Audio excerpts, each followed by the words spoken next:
Hello and welcome to I Know Dino. Keep up with the latest dinosaur discoveries and science with us. I'm Garrett. And I'm Sabrina. And today in our 531st episode, we've got a new sauropodomorph, I hear. Yes, and it's changed our view of dinosaurs, which ties in well to the rest of this episode because we have our National Geographic Kids book coming out April 1st, which is coming up very soon. And that book, which is called I Know Dino! ! And the subtitle. Yes. It's about how our understanding of dinosaurs has changed over the last 200 years. So you see, it all comes together. Mm-hmm. Yeah, and for our dinosaur of the day, we are doing a journey through those 200 years of scientific discovery. Rather than just one dinosaur of the day, it's like 200 years of dinosaurs. It's kind of a sneak peek of our book. Okay. And then, of course, we've also got our Dino Duels competition. So we'll let you know the first 8 winners from the first round of the Dino Duels. And of course, we have a fun fact. But before we get into all of that, as always, we'd like to thank some of our patrons.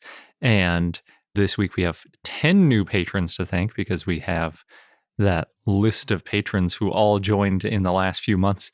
We appreciate all of you very much. And this week, those 10 new patrons are Catago Titan, like Patago Titan, Jesse, Rowry, Spinosaurus, Ross, Carnifex Lover, Kukenosaurus, Al, Nat Attack, and Bookworm. So many new names. I know, a lot of really good ones in there. Thank you all so much for joining. So next week, we'll have another 10 new patrons to thank because we have so many new people. We appreciate all of you joining. It means a lot to us. Yes. Excellent way to kick off our 10-year celebration. With groups of 10s. Yes. New patrons, yeah. Yes, so thank you so much. And speaking of 10-year celebrations, for everyone who joined at the Triceratops tier and above from January to February of this year, which was part of our 10-year celebrations, we will be sending out those Allosaurus patches soon. Yes, keep an eye on your mailbox. Mm-hmm. And of course, if you want to access the other perks, such as bonus content and our Discord server and all of those good things, head over to patreon.com/iknowdino. And before we get into the news, we should go over who won the Dino Duels competition. Yes. Dino Duels. Then we can compare notes to see how I'm doing versus how you're doing on our guesses of who would win the contests. My guess is that T-Rex is going strong. Yeah, I think that's safe to say. So the first Dino Duel in the Triassic-Jurassic was Gojirasaurus versus Eoraptor. Mm-hmm. And Eoraptor won. No! Pretty close win. I thought Gojirasaurus would be it because of the Godzilla connection. It is a cool name, and it is a cool dinosaur, being a coelophysoid, Gojirasaurus. Which one did you pick? I picked Eoraptor, so I got it right. So you're ahead so far. Yeah, it is one of the earliest dinosaurs, so I think a fair number of people might know about Eoraptor. But in Godzilla. Some books, it's mentioned as like the first dinosaur. But Godzilla. Yeah, that's true. And then the other Triassic-Jurassic duel that was going on, we had Herrerasaurus versus Heterodontosaurus. This one was really close. Mm-hmm. And Herrerasaurus pulled it off. Yes. Yeah, so I got that one wrong. Ooh, we're tied. Yeah, I thought it was going to be Heterodontosaurus.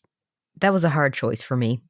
I mean, I didn't pick it based on which one I liked better, strictly. I picked it on which one I thought would win.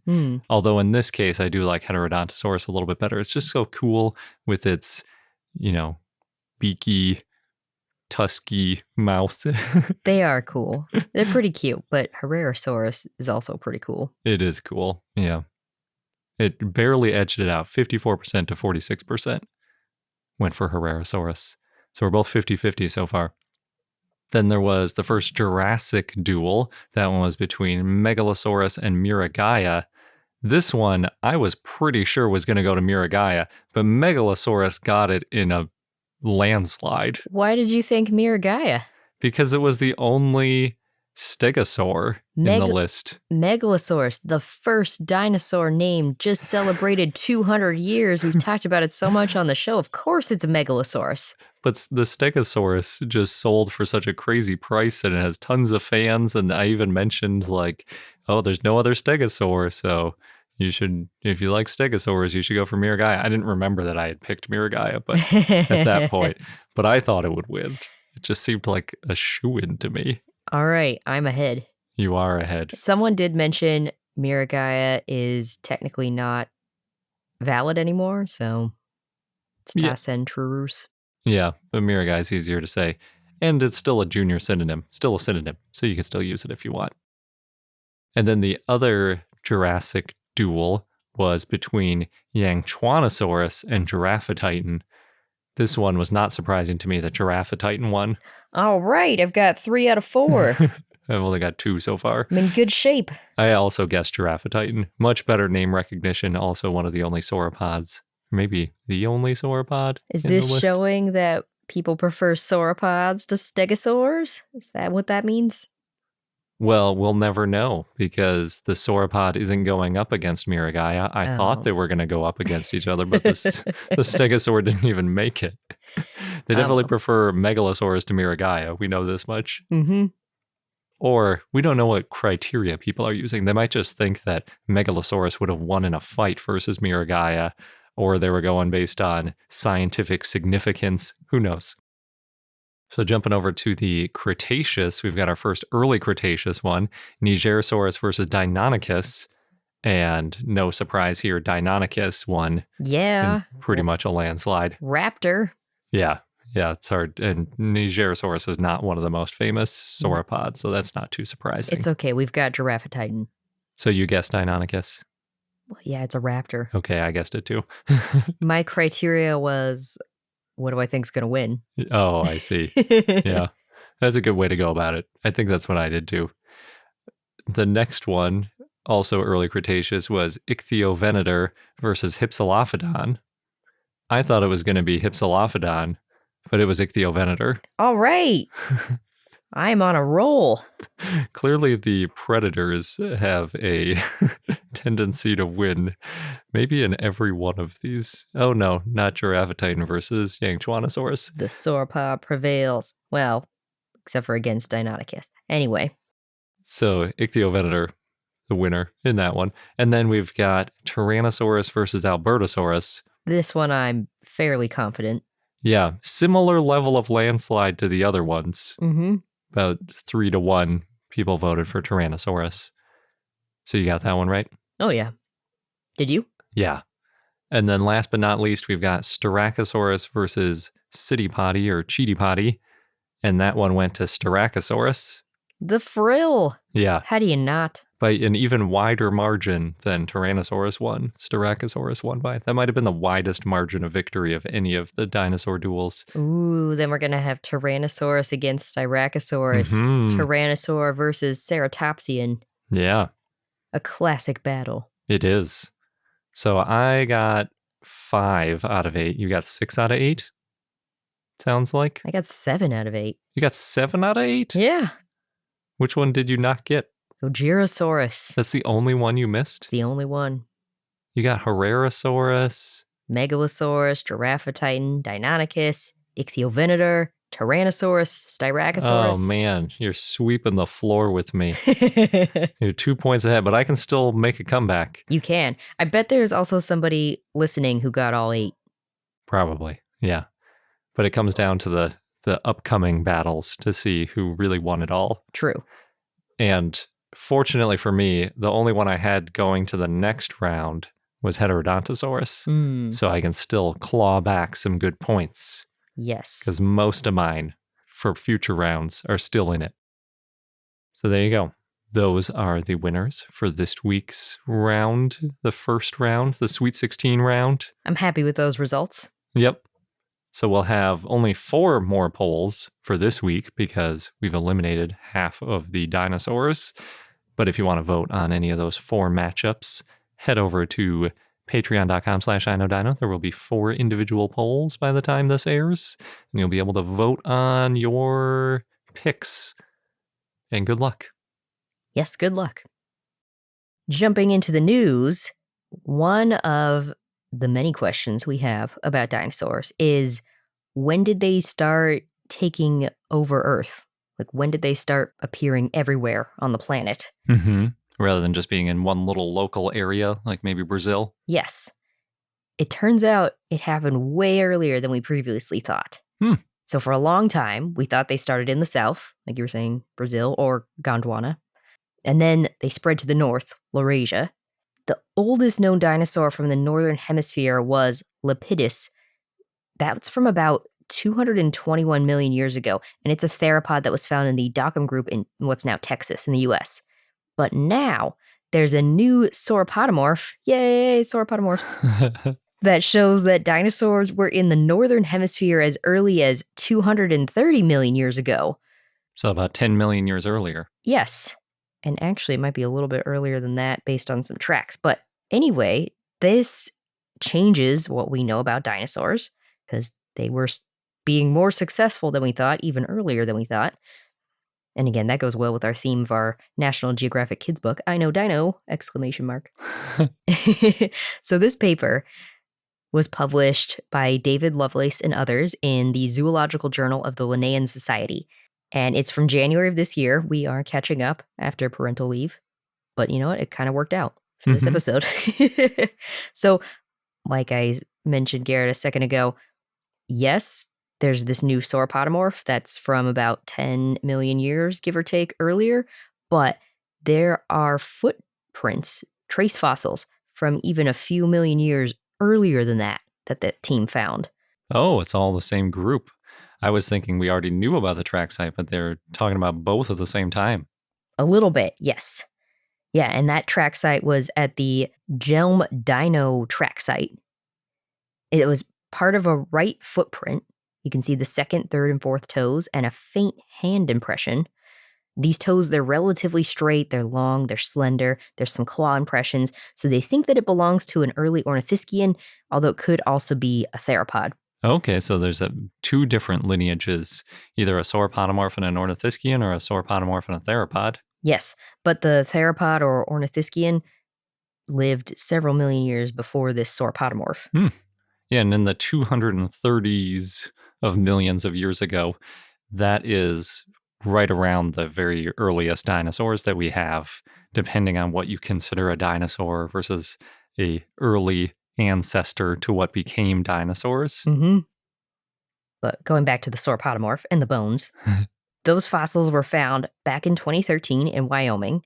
They were found in the Popoja Formation. And these bones, this dinosaur, is now the oldest North American dinosaur because 230 million years ago, it's in the late Triassic. In the late Triassic, but before the middle point of the Triassic. Yes, the early late Triassic. Yes. Or even just the first half of the Triassic. It's just weird naming conventions. So it took a long time to figure out the age of this formation, the Popoja Formation. The team studied the rocks, they analyzed fossils of several species, and eventually they concluded 230 million years ago, which I think makes this a very significant find. Yeah, the northern hemisphere catching up with the southern hemisphere a little bit. As for the sauropodomorph's name, they named it Avedum bonduivici. And Eastern Shoshone tribal elders and middle school students helped to name this dinosaur. It's named in the language of the Eastern Shoshone tribe. The fossils were found on their ancestral lands. The full name means long ago dinosaur. The species name, bonduivici, means water's young handsome man, and it refers to the colorful salamanders found in the area. But the species name also means dinosaur, so that's why the full name is long ago dinosaur. Interesting. Water's young, handsome man, aka dinosaur. Mm. I mean, I guess terrible lizard is also dinosaur, which is a little weird. There's an excellent pronunciation guide in the paper, too.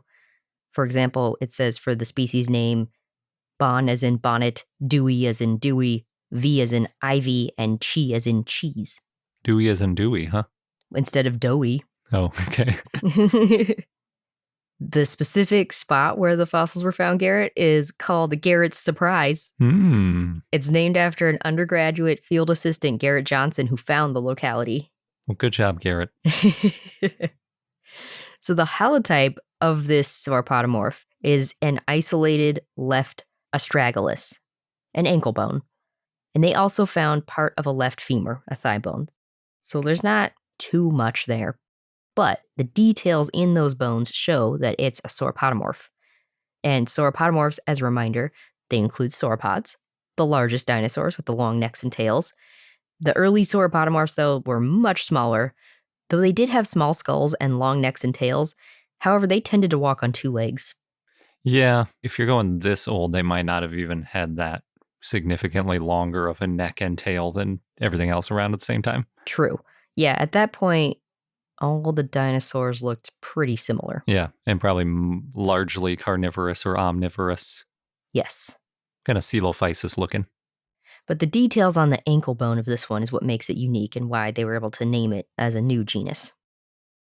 They're estimating that Avadum is about the size of a chicken with a long tail. That's according to Lovelace in a news release on University of Wisconsin-Madison. It's estimated to be over 1 foot tall, or 0.3 meters, and about 3 feet long, or 1 meter. They did do histology on the bones. There were no lines of arrested growth or lags, which usually is what tells you roughly how old In the years. in years a dinosaur's, like counting tree rings. But it did have some smooth bone textures and muscle scars, which indicate that it was an older specimen.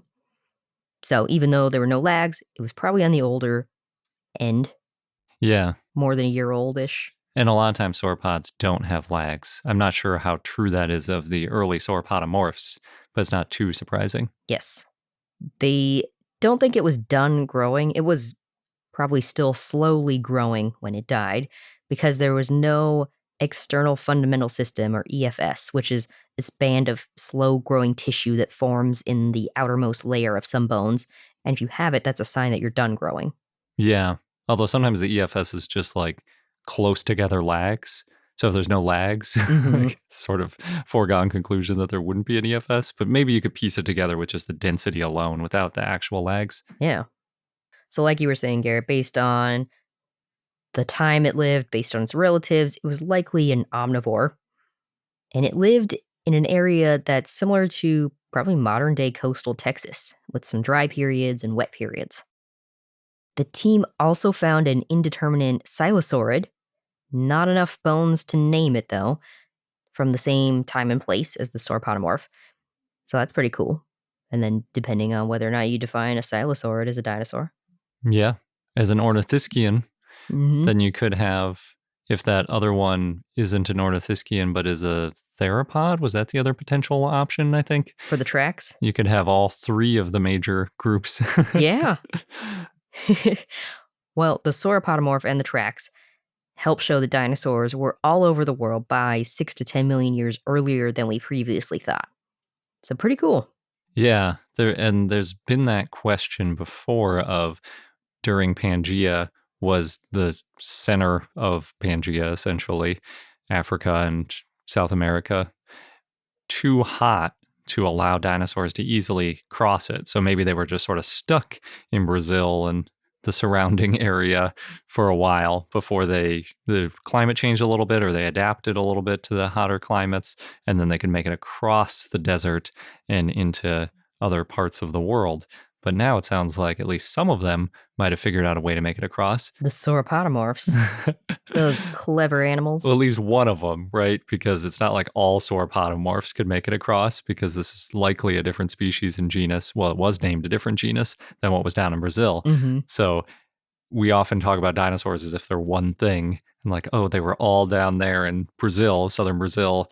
That's where they started out. But some of them may have made it across. And the fact that we've been looking at Triassic sites for a very long time, and this is the first time somebody's found something from 230 million years ago that looks like a dinosaur, might mean that they were a lot more common in Brazil and doing a lot better and more diverse and all that kind of stuff down there. But a few of them made it out into the rest of the world.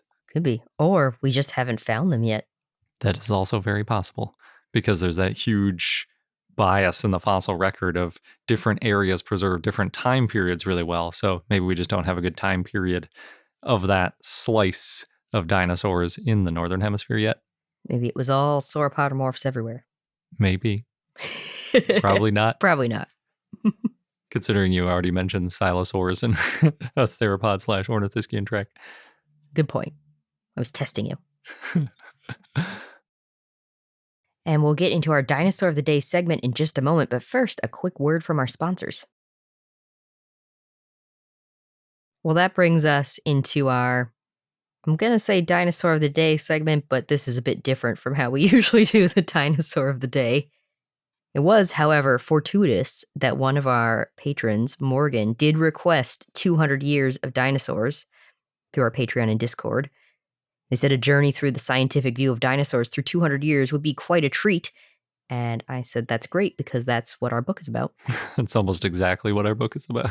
Yes. It was a request last year around the time that we were celebrating Megalosaurus and 200 years of dinosaurs. Yep. And I think we had started writing the book 3 years ago now. I can't remember how long ago it's been. Yes, this book was 3 years in the making. Both of our babies were born while we were working on this book. Yep. It takes a while to make books. It does. But it's cool because dinosaur paleontology has changed so much in 200 years, and we wanted to look into it and share all the fun facts we learned, because we learned a lot. One challenge, though, when you're writing a book for 3 years about how our understanding of dinosaurs and dinosaur paleontology has changed, it's kind of hard to future-proof. Yep. Because like you said, we're already talking about, oh, there are some dinosaurs in North America. So if we have something in there about the earliest dinosaurs were in South America, that could already be out of date. Yes. And it's not even out yet. We tried our best. And we even knew, like, we're expecting some papers to come out about some of the dinosaurs that we covered that will probably change what we know about that dinosaur. So we tried to keep those a bit vague. Yes. So as not to make ourselves outdated before even publishing. I like the way that the creators of the video game Saurian put it when we interviewed them, which is at some point, the game has to just be a snapshot of time, because they were trying to faithfully represent the Hell Creek ecosystem. So you've got T-Rex, you've got Triceratops, you've got all these dinosaurs. And as new papers and new research comes out, they wanted to keep tweaking what they looked like. I think at one point they had a fully feathered T-Rex, and then they went back to less feathers. And it's difficult to decide what exactly you want to stick to as the science changes, or our scientific understanding changes, I should say. But at some point you have to just be like, okay, we're doing it now. It's going to be this point inside. We know that we're accurate to the science of the time, and that's the best you can do at a certain point. Yes. And so that's what our book is, right? It's like the early to mid 2020s scientific consensus on what these dinosaurs looked like and what these dinosaurs may have behaved like and where they lived, how big they were, that kind of stuff. Yes. And then we have sort of an old illustration, like a pencil style illustration of the original idea of what each of these major dinosaurs we talk about are. And then we have a big full color illustration of what we think they're like now. Yes. It's like a before and after. Yeah. But the after isn't, this is exactly what it's definitely like. Now we know perfectly every detail, so we can draw it in this lifelike color. And that means that it's never going to change. And that's the real version. That's what we think it is now. Yes. And in another 20, 30 years, there's a good chance that some, if not all of them, will look a little different. Yes. Although I do love all of the illustrations. Oh, they're beautiful. Our illustrator was amazing. And many of them are the most realistic version of that dinosaur that I've ever seen. Probably all of them, actually, because like we were saying, everything's changing so much. And a lot of dinosaur books are made and they don't use new art. Yeah. They'll use the same picture you've seen for 10, 20 years. And you go, oh, I know that dinosaur picture. I think most of the dinosaurs in our book got new art, partly because a lot of the dinosaurs that we mention aren't mentioned that often in other books. Yeah, a lot of them. And then they did give us a bunch of images to review of other dinosaurs, and if they were accurate enough for our liking. And we had notes on all of them, right? Like, we need to move this nostril. We need to add feathers here. The coloring's a little different. That neck is a little too thin. The club is the wrong proportion. We had copious notes. We also had paleontologists Tito and Aline, who have been on our show a few times, and they are, in addition to being great at what they do with research and paleontology, they are also excellent science communicators. They were our expert reviewers for the book. So they had a lot of notes too on all the images.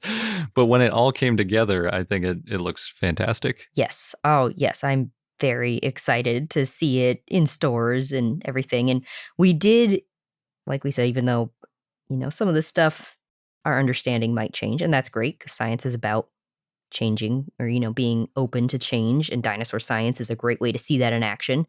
But just like with Saurian, we had our line in the sand, like, this year, everything's accurate up to this year. We did, I tallied it up, have something like nearly 400 references that included scientific articles, papers, books, websites, news stories that we used to research this book. And that's what made it into the actual book. We read more than that and considered more than that we didn't end up actually including in the book. Yes. But researching this book helped us with a number of episodes for the podcast, and vice versa, because some of our past episodes we'd already released helped us, especially with refinding sources. Yeah, there were so many of those moments where you're like, I'm pretty sure we talked about this group of dinosaurs and having this thing going on, or, using volcanism to incubate eggs. Which dinosaur was that? And then you search through and find it. Before we get into our 200 years of dinosaurs, I just want to give a quick shout out to our agent, Joseph Perry, and our editor, Katie. Without them, this book wouldn't be happening. So yeah, thank you. They took it easy on us too, especially Katie, because we wrote way over the word limits of almost every spread, and they found a way to squeeze it in for the most part. Who knew podcasters were so wordy? Yeah, it was really hard. The target word counts for the dinosaurs were so low compared to what we're used to doing. Right. Also, it's technically a children's book for kids 8 to 12. I will argue, in my totally unbiased opinion, of course, that this book is great for any age. I think it is, yeah. Maybe not the teething age when your kid just wants to chew on everything. Phase. Yeah, maybe not that, but every other age. Yeah, 8 and up maybe is a better way to put it. I would say younger, because the illustrations are so cool. Oh, that is a good point. Yeah, and it is obviously family friendly, just like our show is. But there are quite a few big words in the book. We have a glossary to explain all of them, but, we talk about things like desiccation and the whole fossilization process, and we go into it in the same sort of detail we do on our show. And then we tried to insert some kid humor. That proved to be tricky because we're so used to talking to adults. Yes. And some of our humor was dated. Yeah. Turns out you can't just assume that everyone knows about Jurassic Park. Yeah, because we keep passing new anniversaries. Like, what's the most recent one? 30 years at least. So 12-year-olds don't necessarily know about a 30-year-old movie. Made me feel a little old, but that's okay. Yeah. But it was cool writing it in a kid book format, though, because the main thing we took advantage of was all the little pop-outs. So you can have little did you knows, little things about like, oh, here's a thagomizer, where that name comes from. So many fun facts. Yeah, it's so easy to squeeze those in when you can have these little colorful pop-out things all over the place. Which brings me to our dinosaur of the day, for lack of a better term. Dinosaurs of the 200 years. Dinosaurs of the years? Of the years, yeah.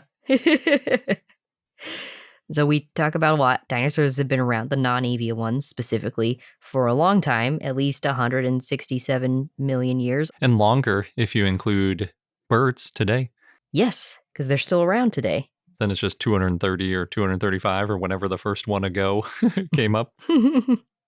And dinosaurs have been inspiring people for thousands of years. Last year, there was a paper published about a set of dinosaur footprints from northeast Brazil with petroglyphs that marked the steppes. And those petroglyphs are somewhere between 2,000 and 10,000 years old. That unfortunately is not in our book because that came out after we were done writing it. No, but two of the authors of that paper were Tito and Aline. True. So we've talked about on the show, the term Dinosauria wasn't coined until 1842 by Richard Owen. Though the first dinosaur, Megalosaurus, was named even earlier, 1824, by William Buckland. And good old Billy Bucky. Yes. We've learned a lot about him over the years. Mm-hmm. So again, our book goes through those 200 years since Megalosaurus was named and how our understanding of what dinosaurs looked like has changed over time. And the book is split up into 6 chapters. We got dinosaur first between the 1820s to 1860s. We kind of just came up with that name. It's when the first dinosaurs were being discovered. Yep. There's the Bone Wars, the 1870s to the 1890s. We did not make up that name. No. The Exploration Era, which we categorize as between the 1900s to 1950s. We also, I think we might have come up with that name. Yeah, or expanded it slightly because Yeah. sometimes it's attributed a little bit earlier, like Roy Chapman Andrews, more like the 20s. Yes. And then you've got the Dinosaur Renaissance, which is roughly the 1960s to 1980s. And that term is well known throughout paleontology. Mm-hmm. Dinosaur blockbusters, that's from the 1990s to early 2000s. Also known as the Jurassic Park generation. Yeah. And then we've got the Golden Age, which is the present day. Yep. What a time to be in. Some people lump together, they just call it the Golden Age from the 1990s on. Yes. But there are so many discoveries there, we wanted to break it up a little more specifically. Yes, otherwise that chapter would have been way too long. But you're right, it is a good time to be alive in the Golden Age. So we did try to include as many dinosaurs as possible. And then we went into more detail about some. There's spreads for the various dinosaurs found in each chapter or period of dinosaur paleontology. And then again, the illustrations that go with them are gorgeous. Yeah, but we only had, 112 or 14, something like that, pages to work with. Mm-hmm. And then each spread is 2 pages. So you're talking about roughly 50 spreads once you have the front matter and back matter. Plus a few dinosaurs, Tyrannosaurus and Spinosaurus, got extra space. Got a double spread. Yeah. And we had some extra spreads for things like all the uses of claws Mhm. and things like that. So we were very limited in the dinosaurs we could choose. And it was very hard to choose which dinosaurs to put in the book. Yes. Yeah, we went back and forth for a long time. But of course, we start with Megalosaurus because you kind of have to. Mm-hmm. And the Crystal Palace sculpture that looks, to me, kind of like a bear with a tail dragging behind it. But of course, now we know it was fast and walked on 2 legs. Yeah, very big change from Megalosaurus. Yes. And that sort of was a theme too. The longer ago it was discovered, the more it's changed to the present. Yes. There's also Hadrosaurus, which when it was first assembled was given the head of an iguana. And now we know it was a duck-billed dinosaur with hundreds of teeth in its mouth. A literal iguana. Yes. Not like an iguanodon, an iguana. They had to give it something. Mm-hmm. Although I'll say at least Hadrosaurus got a head because the first illustration of Archaeopteryx was headless. Nobody wanted to guess what the head looked like because they didn't have the skull. But now more skeletons have been found, so we know a lot more, including that its feet didn't have a backward-facing toe, so it couldn't perch on a tree branch. I think one of the more surprising finds in our research was that an illustration of Stegosaurus, which came out 7 years before Marsh published his Stegosaurus skeleton, showed it looking pretty much like Godzilla. And this is back in 1884, so it's way before Godzilla. Although, maybe Godzilla was inspired by this sketch. Maybe. I don't know if they would have seen it. There were a lot of upright dinosaurs that were drawn later on. True. I don't know enough about the history of Godzilla. And Godzilla also was I don't remember what they call it, but the kaiju outfit. Mhm. So it had to stand on the 2 legs because there was a person in it. True. Yeah, so like this illustration of Stegosaurus, it's on 2 legs, its tail's dragging, and there's sharp spikes in rows on the back and tail. But today, of course, we know Stegosaurus walked on all 4s, and it had the huge plates on its back, and the spikes were only on the end of the tail, the thagomizer. Yeah, and there's those spikes, it's almost like a porcupine, like big porcupine quills or something. Mm-hmm. But then there's another version too that had the plates flat against its body. Yes, that's what the cover is. Mm-hmm. Or is it? Actually, it might be the spikes. Yeah. Another fun nugget we found was that the first Triceratops fossils discovered, they were long, pointy horns with a piece of skull connecting them, and Marsh thought that they were bison horns. But now we know Triceratops and its relatives had giant heads with frills, and the horns were above its eyes, and the horns could be huge, over 3 feet or 1 meter long. Yes. Yeah, they're really impressive. And it was funny, we were just in the collections at the University of California, Berkeley, looking at some of their dinosaur material. Mhm. We got a tour from the people at Why Dinosaurs. Thank you for including us. Yes. And it was so funny because out of the corner of my eye, when I saw them opening that, I was like, oh, they're looking at bison horns. And then as I got closer, I was like, oh, wait, no, it's Triceratops. Yeah, a juvenile Triceratops. Yeah. Because they really do look a lot alike when you just see the horn by itself. Yes. We shared pictures of that tour we got on our Patreon if anyone wants to see. See if you got fooled too. Yeah. Oh, I did mention that Spinosaurus got some extra space because how our understanding of Spinosaurus has really changed over the last 100 years. It's actually what inspired our book, Yes. and we still are learning quite a bit about it.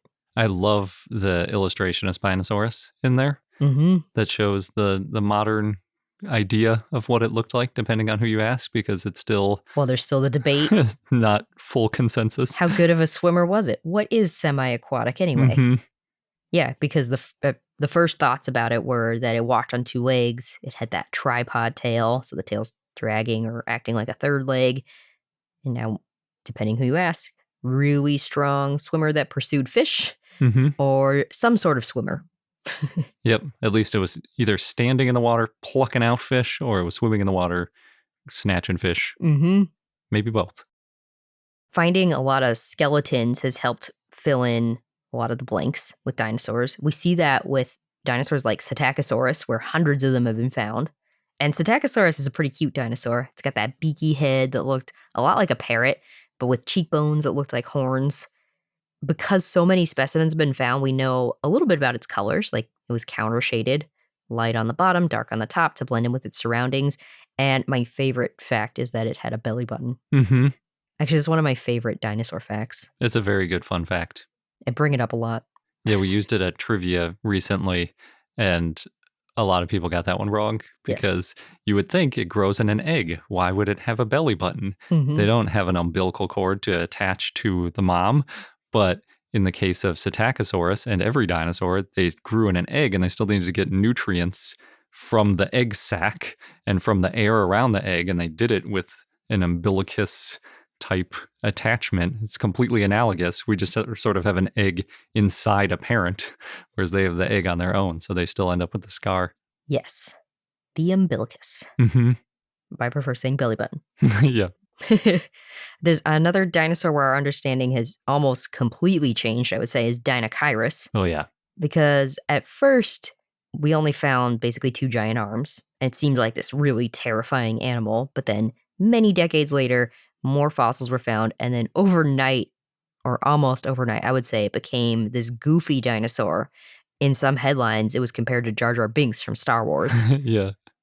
Yeah. Extrapolating the huge arms, scaling them up onto like an Allosaurus or something. You just imagine this incredible, massive predator, but then they find the rest of the body and they're like, oh, it was an herbivore and it had this big goofy head. Yeah. My favorite thing we know about Dinochirus are its wide hips to give it space for its large plant digesting gut, and the fact that it had a hump or sail on its back. Yeah, the humpback is pretty good. Sometimes it takes finding close relatives to learn more about a dinosaur. That was the case with Alvarezsaurus, which is a really cool dinosaur. It looked kind of like a roadrunner, but with a much longer tail. And it's got these tiny arms with the one huge claw on each arm, Mm-hmm. or each hand, I guess I should say. But the first Alvarezsaurus fossils that were found didn't tell us much about it. It was missing its head, as well as most of the arms and legs. Then 2 years after Alvarezsaurus was named came Mononychus, its close relative, and that had a much more complete skeleton, and it had the powerful arms that ended in large claws. And then over time, more Alvarezsaurids were found, and they all had the large claws with short arms.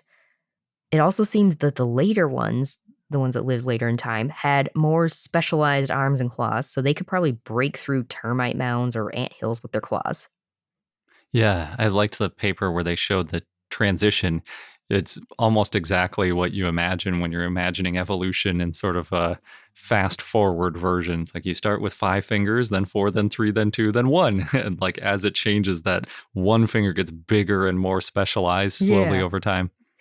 Yes.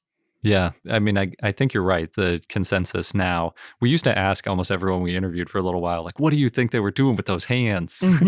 But now we know people specialize within dinosaur paleontology. Yeah.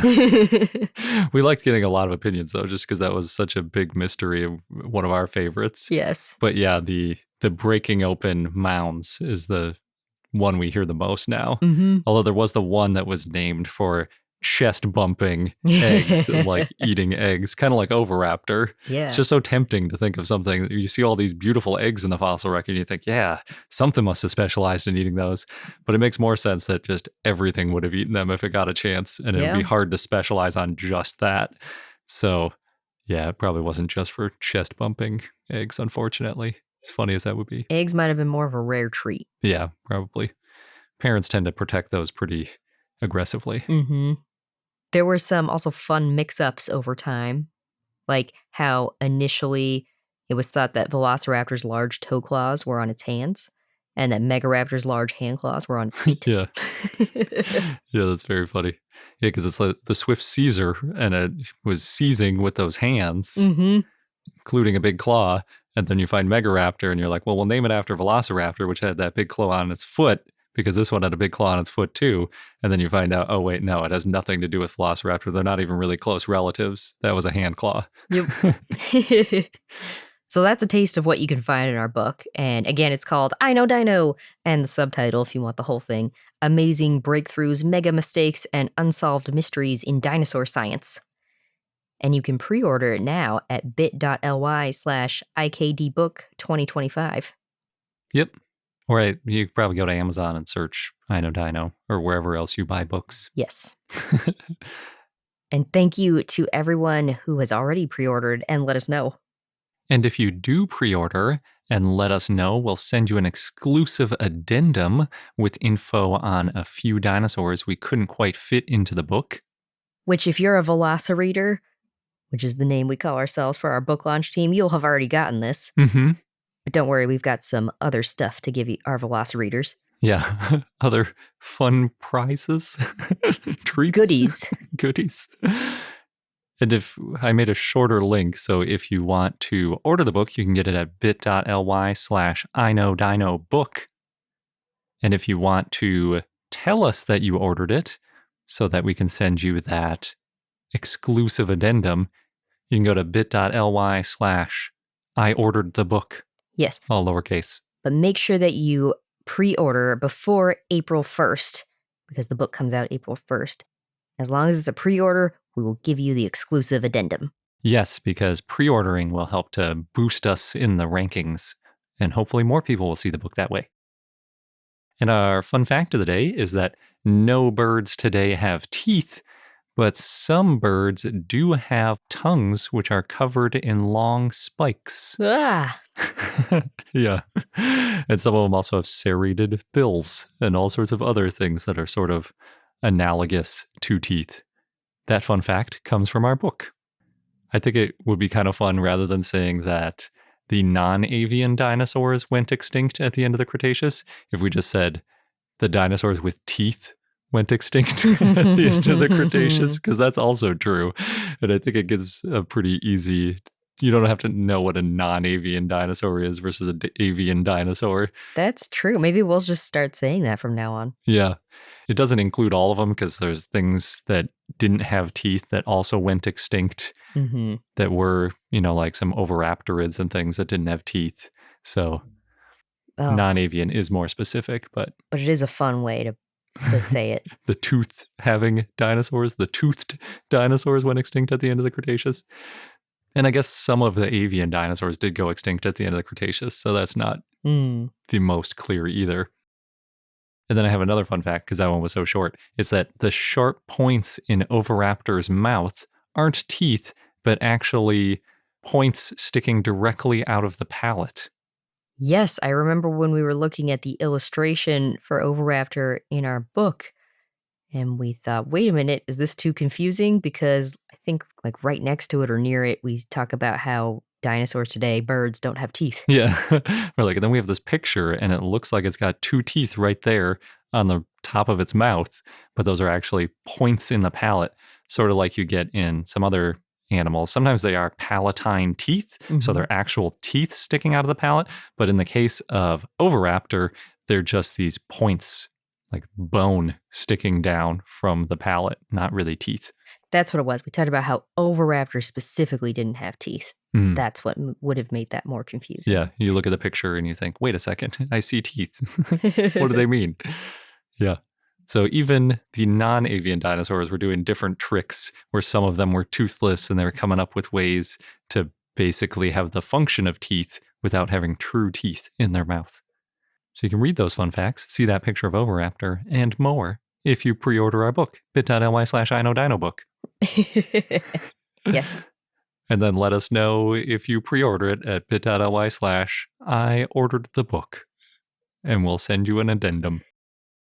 And that wraps up this episode of I Know Dino. Thank you for listening. Stay tuned. Next week, we will have more new dinosaurs. And of course, Dino Duels continues. And again, if you want to pre-order I Know Dino the book, you can do that at bit.ly/iknowdinobook. Thanks again, and until next time.